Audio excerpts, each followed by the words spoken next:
అవసరాల కొరకు, కుటుంబ అక్కర్ల కొరకు అయ్యా ప్రార్థన చేస్తున్నాం. అయ్యా కుటుంబ అవసరం తీర్చు ప్రభువా, అక్కలను తీర్చు ప్రభువా, వాళ్ళకి ఆలోచన నెరవేర్చు ప్రభువా, ఉద్దేశం నెరవేర్చు ప్రభువా. అది అందరము ప్రార్థన చేద్దాం.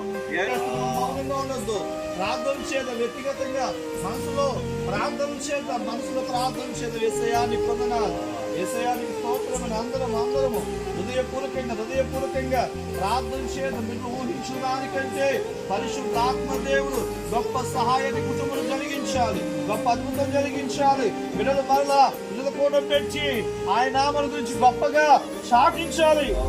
మనం అందరూ కూడా ప్రార్థన చేద్దాం.